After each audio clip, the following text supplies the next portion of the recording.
you. Picture and outcome delete कर. Photo खींचना. Please allow. Delete कर लो.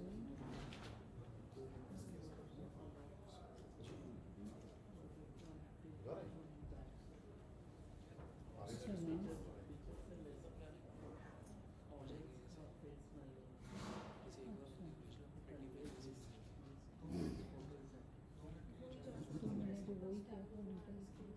RSKS is number 8, gender discussion. We're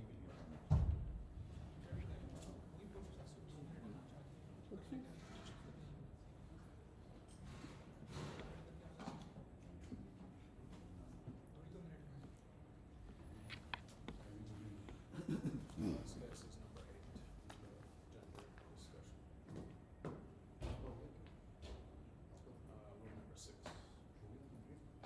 6. We'll start later, 11:45.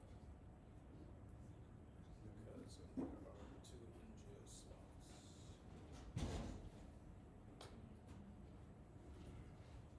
This time it's 3 nations and 3 NGOs. And then nations again. And then 3 NGOs. We're number 6, we're the last ones. Spillover, RSKS will be in spillover. So if there's time. Spillover, no, we're the last ones in the 6 that so if there's time, maybe she'll get yeah, spillover, RSKS is also spillover. So if there's time, they'll but they said they'll note the oral statement. Yeah, but they'll record the oral statement, the script in the extranet, even if you don't give it.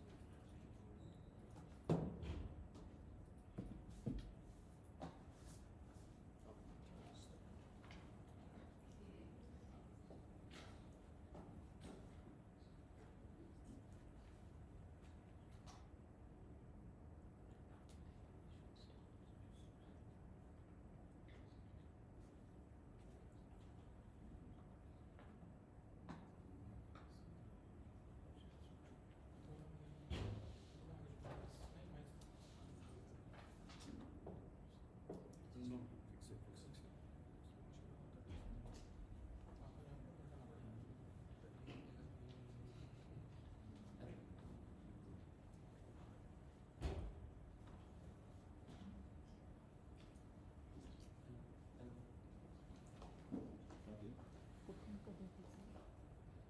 And record भी करेंगे. है ना कुछ ही वही ना लगी है ना कुछ ही वही ये काम है. It's too much.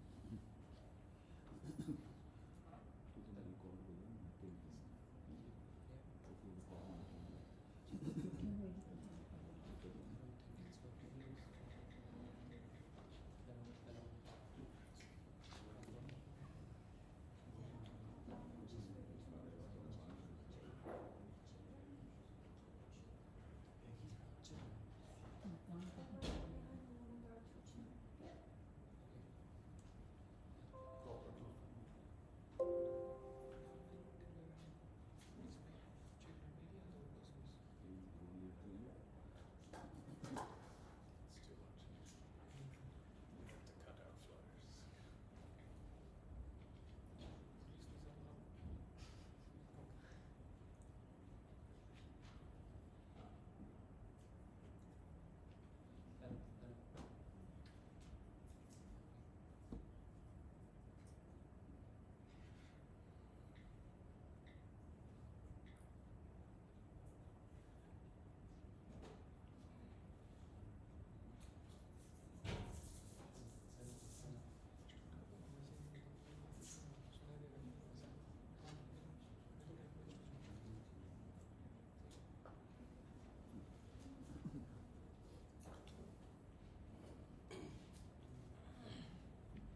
A very warm good morning to all of you. Myself, Sansthan, Communication Manager at Rajasthan, Samgrah, Kalyan, Sansthan.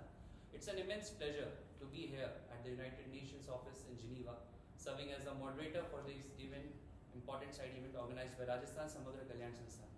Our theme for today is ensuring gender equitable practices at every place through SAMATVA, and highlighting good practices and approaches to development and achieving SDGs. We are having 4 panelists today who are having years of experience in their relevant field. Let me start with the introduction of our panelists. Dr. S.N. Sharma. Dr. S.N. Sharma is an artist, successful entrepreneur, leader, and social worker. He has been successfully doing social work from past 25 years. He puts his efforts with dedication to achieve the aim of attainment of healthy, educate, and self-reliant community. At present, Mr. Sharma takes social responsibility as the Chief Executive Officer of Rajasthan Samgrah Kalyan Sansthan, a leading organization in social welfare work. Dr. Shweta Tyagi is the Chief Functionary of India Water Foundation and Associate Editor Focus Global Rapporteur, a UN-accredited e-magazine. She is a development sector professional with 20 years of demonstrated history and a proven ability to manage project teams to deliver multiple projects and programs across diverse sectors of sustainable development, water and sanitation, social development, livelihood generation, climate change, etc. She has excellent knowledge of project management and strategic planning for partnership, creation and coordination, as well as advising decision makers and strengthening capacities. Experience of natural resource management among rural communities for implementing community-based projects with an objective towards strengthening sustainable livelihoods. Mr. Mazeen Mukhtar, he is one of the co-founders of Akshar Foundation, a woman-led NGO based in Assam, India, working for education of underprivileged children, especially girls' education. Sai Sampath, who founded Ecofon Society in 2009 when he was 22 years old with main objective to stop forest land encroachments in the country. He tirelessly fought against such encroachments and for reforms in the forest legislations. His struggles were acknowledged by the Honorable Parliamentary Committee and was invited to present suggestions and views in Forest Rights Act 2006 and 2015. The Parliamentary Committee incorporated such views and suggestions and tabled in the August House of Parliament. In recognition to the services, the government of Telangana appointed Mr. Sai Sampath as Honorary Wildlife Warden for Ranga Reddy district in 2016. Ecofon Society was conferred with EcoSoc status in 2017. He frequently submits his written statements to HRC and other subsidiaries of United Nations. Since 2013, his activities were spread to rural development and other social domains. So, about RSKS India, Rajasthan Samgrah Kalyan Sansthan. RSKS India is a grassroots Indian non-profit organization situated at the foothill of Aravalli range in holy city Ajmer district of Rajasthan state. The organization was founded in the year 1992 by the group of young sensitive youths in the interest of the society. RSKS India is a pioneer organization working for marginalized women and girls in India. RSKS India till now have successfully transformed the lives of more than 2 lakh women and girls through its 70 different empowerment programs. The last time we came over here, we came with SAMATVA. SAMATVA means equal consideration towards all human beings. RSKS India through SAMATVA wants to create a society where women and girls are given equal opportunities from top to bottom level at every workplace. So this was the logo of it. SAMATVA, promoting gender equality at work. To create a discrimination-free company culture, senior managers must empower women through giving them equal flexible hours, practice equal pay, engage in internal communication, embrace and promote workplace equity, organize workshops about gender equality in the workplace, giving parental leaves for new mothers and single parents. Promoting gender equality by giving them leadership roles. We are saying this because only 5% of Fortune 500 CEOs are women.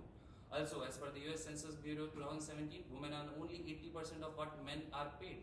It has also been difficult for women to climb the ladder of success. Hence, we must recognize that women are equally capable of being great leaders. They could be the next Draupadi Murmu, President of India, or Michelle Obama, or Mother Teresa, or even the first of their name. Saying no to stereotypes. Listen to some instances first. You are too soft to handle this. Are you a man enough to do this job? Women are gentle, they can't do such jobs. Are you a real woman? We live in the 21st century, but we still hear daily derogatory remarks about women and other gender minorities. We must ensure that these stereotypes don't get repeated at any workplace. It is a preconceived notion that women are fragile and delicate and cannot handle serious clients or lack negotiation abilities. The list of stereotypes is endless. But we all must eradicate such stereotypes and empower women just like any other worker. SAMATVA is an important step to promote gender equality in the workplace at every levels. So this was the recap of what we started the last time. Now heading forward, we will talk about nature and forest conservation. We must recognize that it is the women who often bear the brunt of environmental degradation. They are the primary caregivers, providers and protectors of their families, making them particularly vulnerable to the impacts of climate change and deforestation. So let us hear more about it from Mr. Sai Sampath.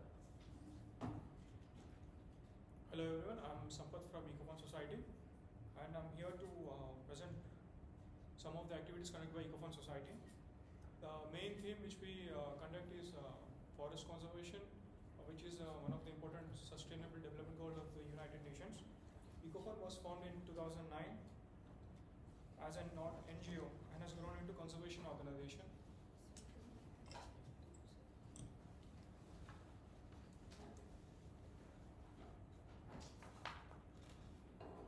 With nature conservation and sustainable development as its prime concern. It occupies a major position in the evolution of the conservation movement. The society attempts to protect nature through conservation and environmental awareness programs regionally in the state of Telangana, Andhra Pradesh, Karnataka, Maharashtra, and gradually extending throughout India, which has its impact globally. The most noteworthy being the awareness programs on arresting forest land encroachments under the Forest Rights Act across the country, environment conservation in and around the forest-frame villages, Lambada tribals. It is Ecofund's strongest belief that educational awareness creates knowledge, subsequently pays for extended participation. Ever since the inception in 2009, the Society's awareness programs have come a long way in achieving its mission, strengthen human and institutional capacity in nature conservation and environmental protection on long-term basis, with the help of environment education and environment activities. Knowledge creates awareness, and the right attitude is a prerequisite for sustainable social action. This is essence in how environment education can pave the way to a sustainable future.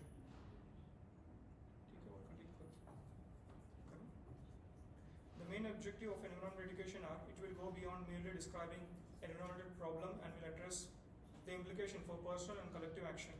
It will seek to equip people with the skills and understanding which enables them to see, decide, judge, and to act so that they can become active and participative in influencing behaviors. In this context, environmental education is a means of empowering current and future citizens to be able to proactive and demand good environmental governance. The country India is made of villages. The livelihood quality in rural sector impacts country's economy. For this reason, the society wishes to take up sustainable development initiatives to strengthen the fragile economies in rural development. The society has facilitated the government in identifying genuine beneficiaries at the grassroots level for providing livelihood programs which enable to make them self-sustaining in rural areas. It also has rich experience in working with rural masses in employment generation, missions, and promoting their employment competence. Watershed programs strengthening rural infrastructure, encouraging farmers to raise medicinal plants, horticulture, in agriculture, capacity building of self-help groups, self-employment, and enrollment under NREGA, a few to name. The above program will help to contain excess labor migration. No doubt this will go to long way in realizing sustainable development themes. Though the society was established for environmental protection as its prime concern, eventually it started to accommodate other social issues, particularly in the rural areas where most population is crippled with poverty and illiteracy. The society's objective to conduct awareness programs on contemporary scheme providing policies of the government gain prominence and were also received by benefiting people. Rural poverty could be tackled. Thank you. As we discuss gender equitable practices, let us remember that the health of our planet is intrinsically tied to the well-being of its inhabitants. By prioritizing gender equality in our environmental policies and initiatives, we not only protect our natural world, but also create more just and equitable societies. Now, without any further delay, let us commence with our second speaker, Mrs. Shweta Tyagi, a water and sanitation rights expert whose work has profound impact on the lives of countless individuals. Good morning, everyone. At the outset, I would like to thank the organizers for giving me an opportunity to speak in this very crucial session. And because the challenges are indeed so great that we really need to collaborate much more seriously if we are going to make significant progress and for achieving the SDGs. I dare to believe that more cooperation will lead to the quadrupling of impact that we are aiming for, since we can do more better when we tackle it together. Water is deemed a deal maker for the implementation of sustainable development goals.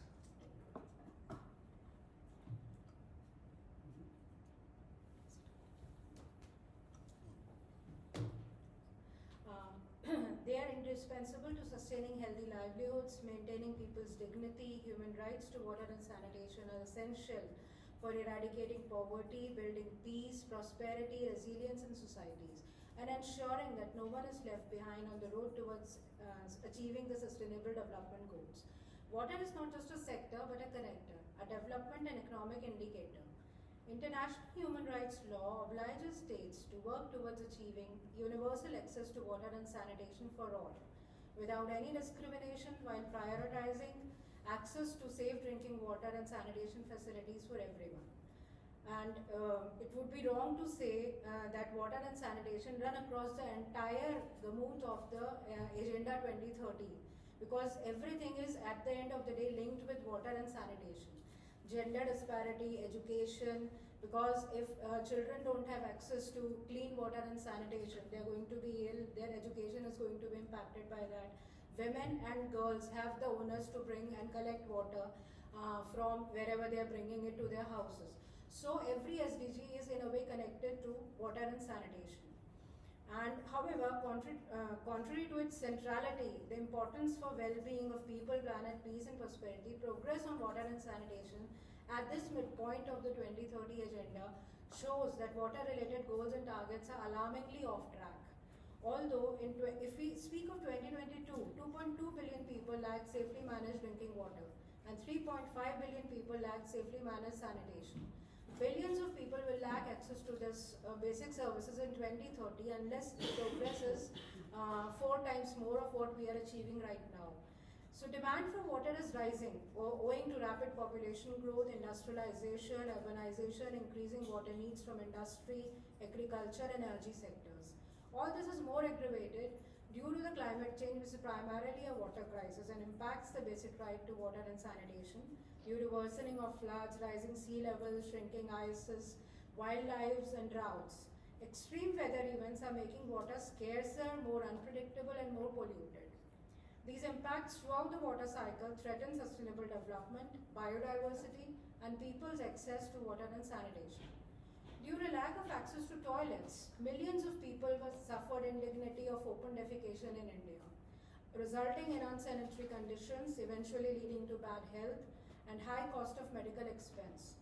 Women and girls had to fetch water from long distances. As an NGO working in development sector, we see firsthand the burden and limitation of the water crisis inflicts on women and girls, and the profound impact of these services when they had access to brought to their lives, their education, their leisure, and how it brightens their future. In fact, I'm pleased to mention here that the G20 Leaders Declaration created a new working group on empowerment of women to support countries as they continue to address gender inequality across the spectrum, which was long overdue. India has made commendable progress in the field of sanitation and water since the launch of the Swachh Bharat Mission and Jal Jeevan Mission programs. Currently, 62% of households in rural India have tap water connections. 40% rural households have declared themselves open defecation free plus. At the time of the launch of the mission in August 2019, only 16.65% people had access to tap water in rural communities. Since inception, India Water Foundation has been vocal about investments in gender-sensitive infrastructures and services. They should be prioritized, and they should provide and include the provision of gender-segregated sanitation facilities, ensuring the safety, privacy, and dignity of women and girls. Moreover, access to water should be integrated into broader development plans, such as those addressing health, education, and economic development and empowerment targets. Similarly, as sector partners of the Ministry of Jal Shakti, we have been ensuring long-term sustainability of the schemes through community participation that has been at the heart of the planning of these programs. The village sanitation and water committees have been formed. Village action plans have been prepared, including plans for drinking water source augmentation, grey water treatment, its reuse, and regular O&M of in-village water supply systems. To create awareness about the water quality, more than 20 lakh women have been trained by organizations like India Water Foundation across India at pan-India level. And as per WHO studies, earlier 30% infant deaths were reduced because of safe water made available to families for drinking. Diarrhea, which was a very common ailment across Southern Asia, among newborn children. The newborns are now susceptible to water elements. In every 4 deaths in India, 1.36 lakhs deaths under 5-year young children. It can be prevented through the provision of safe water, and diarrheal diseases are estimated to be averted. So resulting in estimated cost saving of almost USD $101 billion. So I think it's if we equate it with money, it's a big investment in health which we can make through having safe drinking water and sanitation facilities in our premises. I think countries in the region who are regressing in SDGs 6 should emulate this model and must ensure safely managed water and sanitation facilities as public goods with dedicated public funds. Rights-based approaches, gender-responsive principles must be integrated, and they should guide the decisions and design, implementation and monitoring of these accelerated works in advance.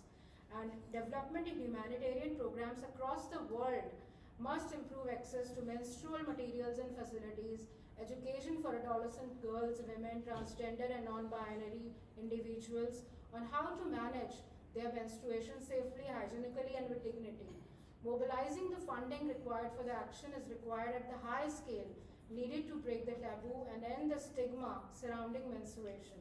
Ultimately, each and every one of us needs to take responsibility for the future, because it's not the task of the government alone.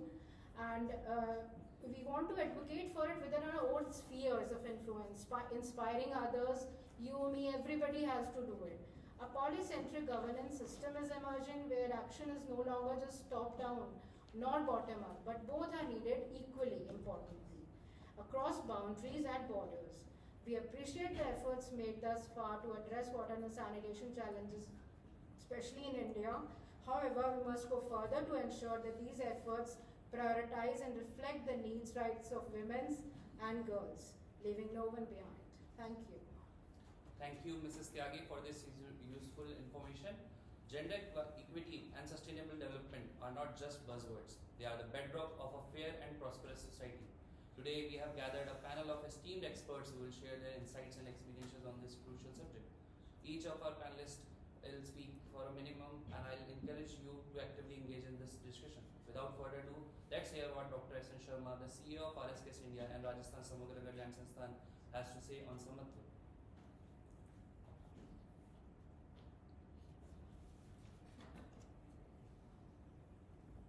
Thank you, Ansara. Namaste, everyone.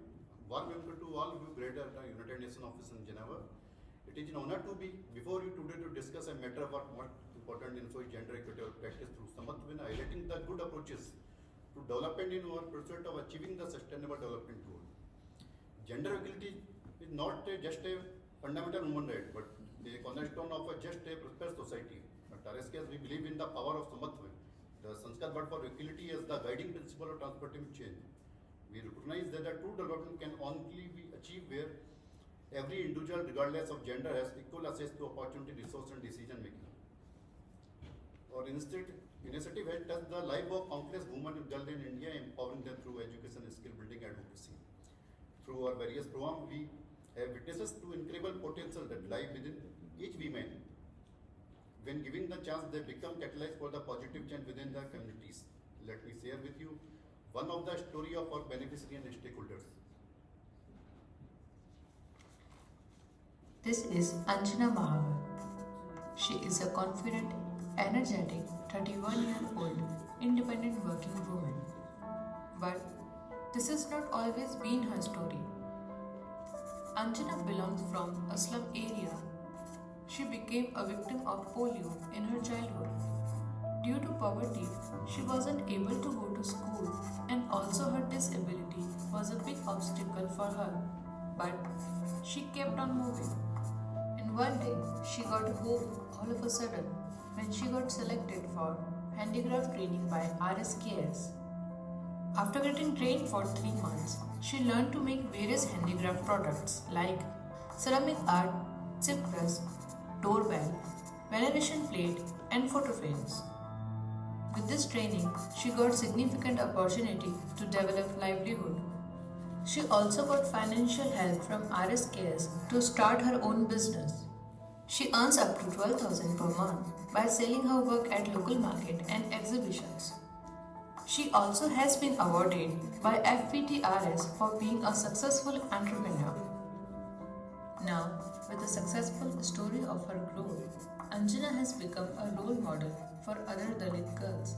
She addresses them that handicraft skill development training is a proper way for many girls like her.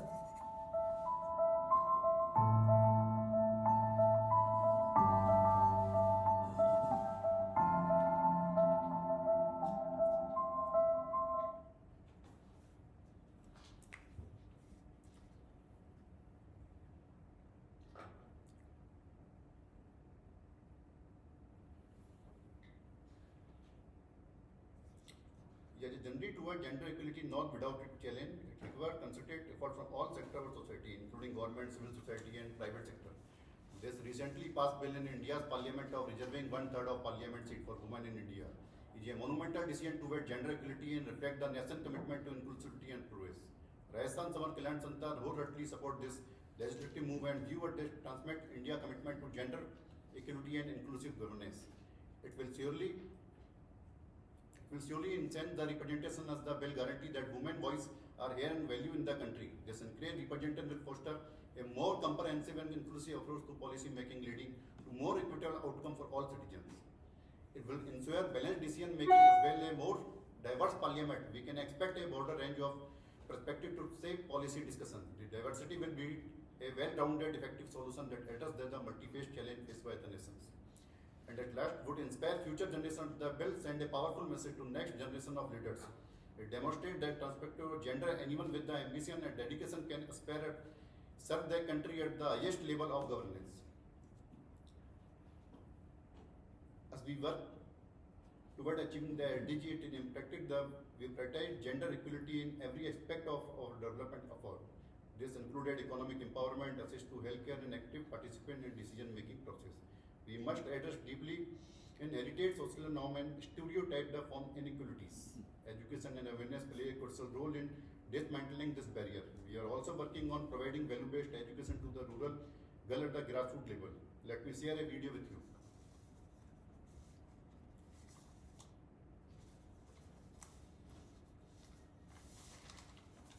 My name is Dr. DEEPAK Sharma and I am fortunate to be a part of leading non-profit organization Rajasthan, Samgrah, Kalyan, Sansthan. RSKS India is an Indian grassroots organization based in the foothills of Travel village in the holy city of Equitable district in Rajasthan state of India. RSKS India has been successfully and excellently working on 10 social issues from the last 30 years, which many include girls, child education, women empowerment and sustainable livelihood. We are working on various girls education models with the underprivileged girls for education development and better literacy, in which Pathshala school is being operated and managed in different remote villages for value-based education of underdeveloped girls. Come without delay, let's introduce you to our valley-grown Pathshala school. Someone capable has said that the education is the milk of lioness. Whoever drink it will definitely roar. Yes, this is a Pathshala.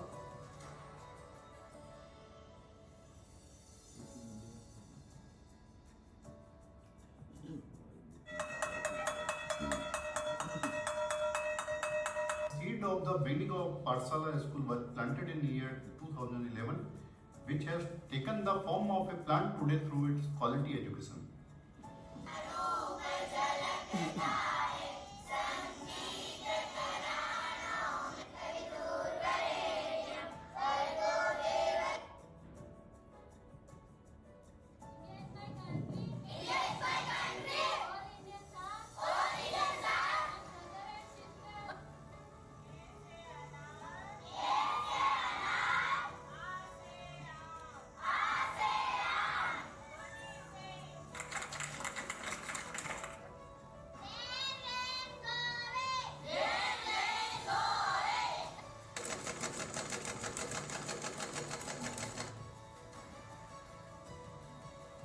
Hundreds of girls are getting quality education in this Pathshala school so that this girl can lay the foundation of their bright future after getting educated.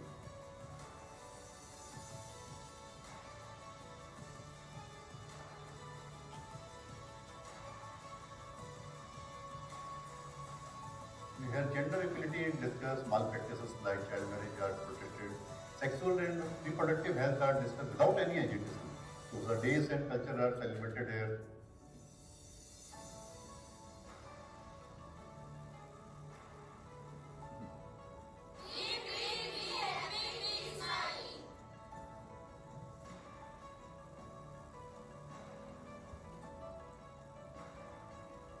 There is leadership of future. There is also training in life skills.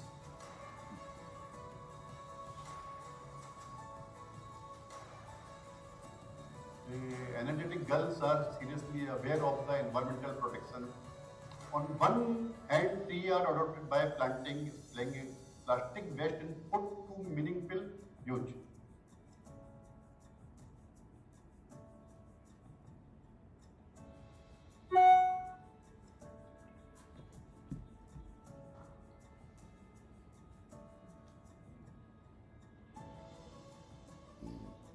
To the Pathshala school, it is your endeavor that in future, this girl after completing their studies leave the village or Pathshala and create a new story of success, bring joy to their family, society and country. Thank you,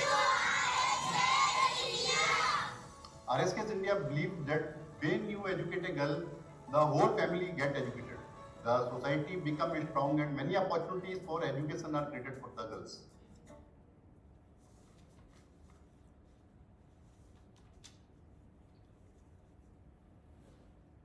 So this was Pathshala. In conclusion of what I said today, let us all remember that achieving gender equality is not only a moral imperative, but also a tragic one. It is a key of unlocking the full potential of our society and achieving sustainable development goals. Thank you so much. Well, that was amazing to watch and hear. Thank you so much, Dr. Sharma. Now talking about education, we have also a specialist working on education at the grassroots level, Mr. Mazeen Mukhtar. So let's hear from Mr. Mazeen. Thank you. I'd like to start by thanking the team of RSKS for inviting me to participate in this excellent event. As our moderator said, I work for a women-led NGO based in India called Akshar Foundation. We believe the goals of poverty eradication and gender equality go hand in hand. As such, we place special emphasis on the education of girls. To achieve the goal of gender equality and gender parity, we need a stronger focus on girls' education. Our model school, which is working to implement the Government of India's new National Education Policy of 2020, includes measures to increase literacy and employability among underprivileged girls. And these are two of the main factors which contribute to gender discrimination in underprivileged communities. With vocational training in nursing, tailoring, teaching, electronics repair, combined with apprenticeships to professionals, we can ensure girls secure gainful livelihoods and the ability to provide for themselves and their families. We also provide training for girls in self-defense and for the National Cadet Corps, with mostly girls training for potential careers in law enforcement. With these measures, we've witnessed girls staying in school for longer and a stark reduction in dropouts and teenage brides in the underprivileged communities we serve, with girls delaying marriage and child rearing until adulthood, which is a stark departure from their mother's generation. We refer to all of these changes as the Indian education model, as it is based in an ancient tradition of holistic Indian education, which was also advocated by Mahatma Gandhi. I'd like to share a short video from a participant in Akshar Foundation's internship program for students from the University of Oxford in the UK.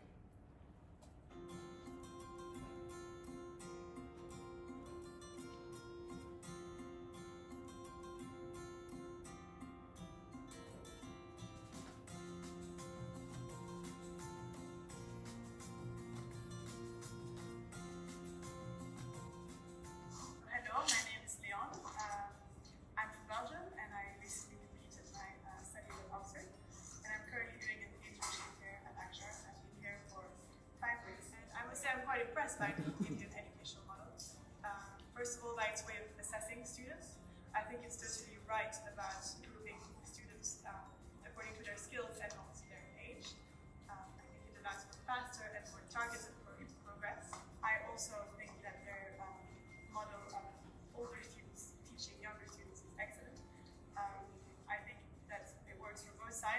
this change. The younger students have a role model to which they can look up. It's also a diversified way of approaching education, and the older students have a direct way of learning professionalism, work, and how to earn as well, and learn to transmit knowledge, which I think is a wonderful skill to have. I also appreciate the fact that the Indian education model uses technology strongly. I think that prepares our students for the ever-evolving world in which we live, and I also think that it stimulates the curiosity of the students. The vocational training that students follow daily as well is quite impressive. I can see how teacher students not only a concrete skill that they can then put to use if they want to straight after school, but also makes them well-rounded and benevolent citizens of our world. And finally, I think the emphasis that actually the Indian education model puts on sustainability is crucial for the world we live in now, as this will be one of the greater issues that the generation school here will be facing. And I think here they're not only becoming aware of it and its importance, but also learning about concrete solutions that they can then apply to follow. So yeah, I had learned and read about this model prior to coming, and I must say that probably the most powerful aspect is seeing it in action, not only seeing how it's put into place every day, but also seeing the concrete impact that it has on the students who have been schooled here sometimes up to 6 years back. They have grown into independent learners and very confident, assertive students, and most of all, they seem happy and happy to be learning here. So I'm really impressed by what I've seen, what I've experienced. So yeah, I'm impressed and honored to have spent some time here learning, and I'm eager to take some of the ideas and concepts seen here back to Europe and hopefully apply them in my next position.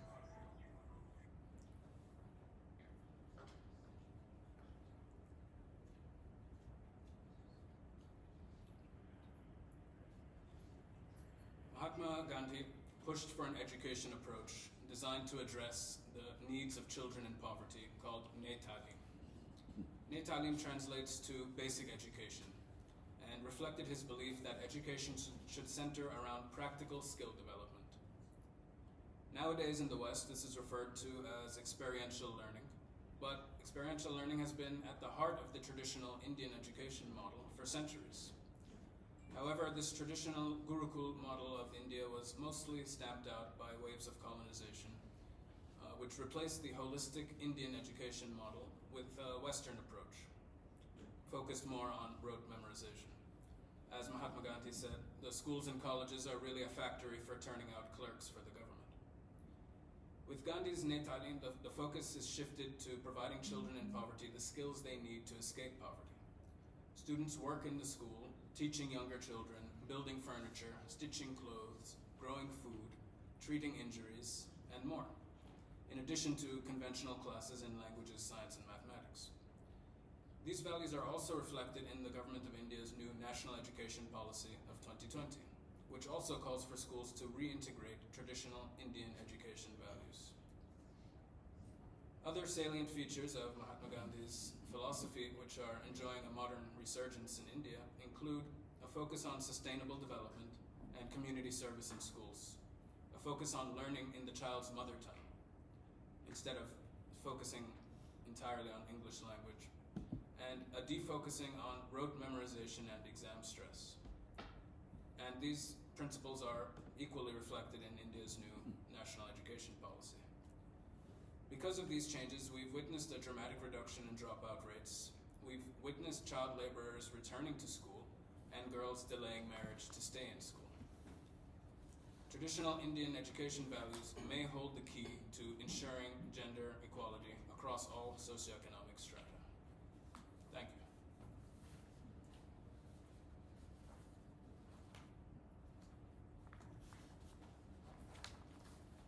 Surely, education has the power which could change the world. Thank you, Mr. Mazid, for this information. Now the room is open for question and answer sessions. So if you any of you have any questions, you can raise your hand and let our panelists solve your own questions.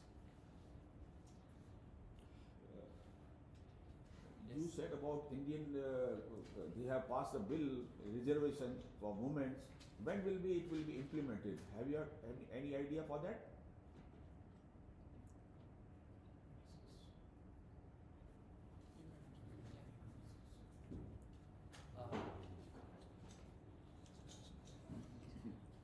I think about the implementation,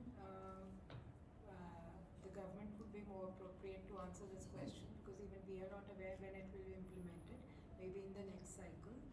And it has just been approved, so it takes time for implementation to come forward. This is what I can say on this. As far as I understand, it will take until the next census that's conducted across all of India, where they have to draw the lines of districts and determine the number of representatives. So it's a very difficult process, but I think just the act of passing this is, a strong message that's sent, and it's echoing in all of the schools, all of the schoolgirls that we're interacting with. Now they know that there's a place for them in government, and they can aspire to achieve that. I can add one more thing. UN Charter for Women says by 2030 planet 50-50. Let's hope to have a planet 50-50 by 2030. That's a very ambitious goal. Any other questions? Yeah. Thank you very much for your endeavors for a better world. I think education is the most important, and actually we are moving in a completely new era of synthesis, peace and harmony, and therefore we have evolved only in science and technology, but now we are expanding our consciousness to know who we are, where do we come from, where are we going, why are we here. That's what we have to teach the children, to help them to bring out what is already within them.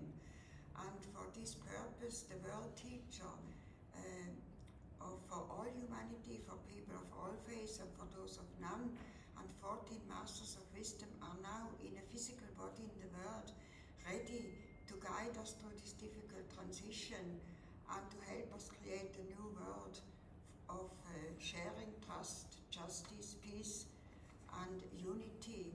And therefore I think we should really invite them, because we have reached a point where we have no alternative. Either we change completely and understand that it is a spiritual crisis, it's the fight between light and darkness, so we have to wake up and go for the light. And so I would like to invite the world teacher, because BBC have interviewed him in 1990 and promised to inform all humanity about this historic event, about the emergence of the spiritual world. But then they didn't do it. And so let us now all invite them so that they will hear us, so that they may come and work openly together with humanity and help us to create this new world of peace and unity. And I would like to finish with Luka Samasta Sukhino Bhavantu. May all the beings in all the worlds be happy. Om Shanti Shanti Shanti. Peace within us, peace within the nations, and peace in the entire world. Thank you very much for listening. Thank you. Thank you. Any more questions?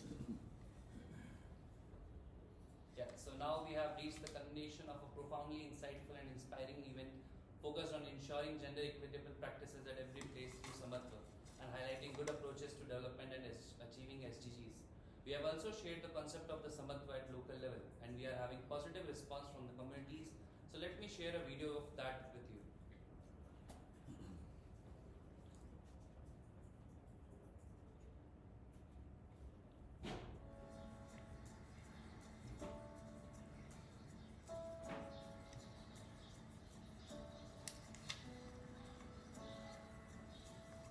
Sanjavika Pramar. I'm a professor at SP Jain Institute of Management Research, Mumbai.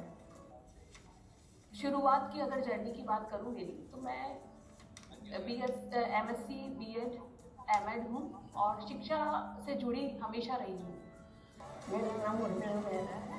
मैं ALT guide संस्थान की biotech graduate कार्यरत थी। मैं शिखा शर्मा हूँ, अजमेर से reporter हूँ DD news के लिए। नमस्कार, मेरा नाम चांदनी शर्मा है। पूनम शर्मा है।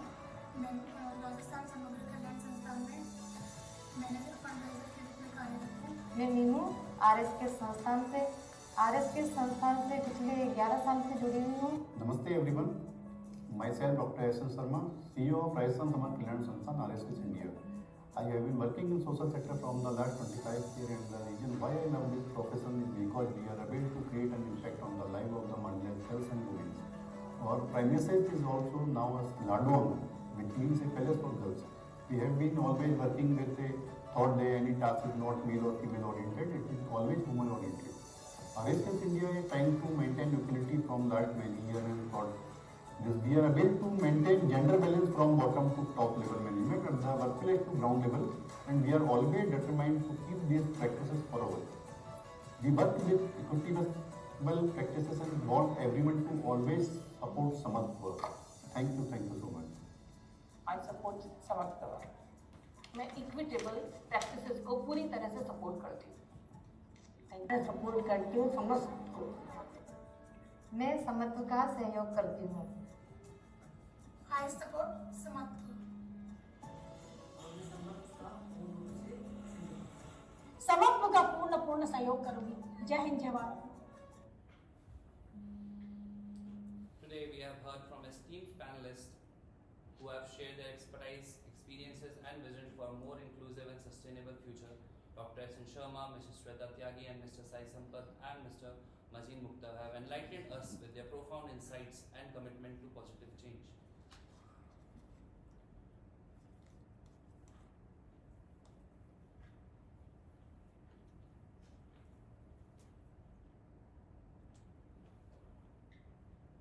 Their collective wisdom reminds us that gender equity is not an isolated goal but an essential component of achieving sustainable development. It is a commitment to fairness, justice and a brighter future for all.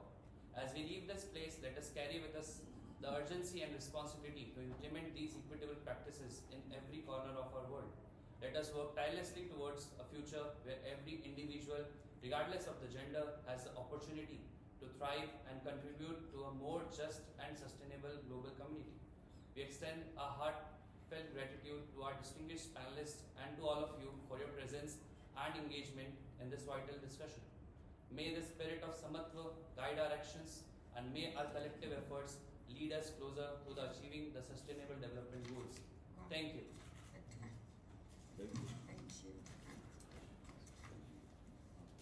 So, the people who wants to support SAMATVA, we are having like a selfie. So after this session, when we will be leaving from here, you can just have a selfie. People can hold the selfie, and our photographers will take a photo.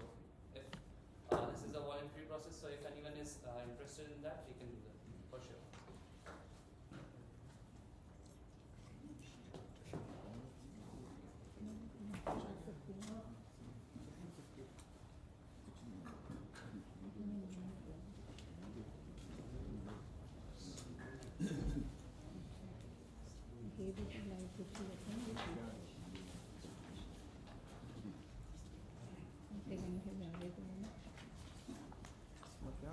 एकदम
record किया ना? हाँ, अभी आप भी कर लेना ना इसे। एक सेकंड मैं चेक कर लेता हूँ पहले, इसमें रिकॉर्ड भी हुआ क्योंकि मेरे को स्क्रीन बंद दिख रही थी। हो गया। हो गया ना?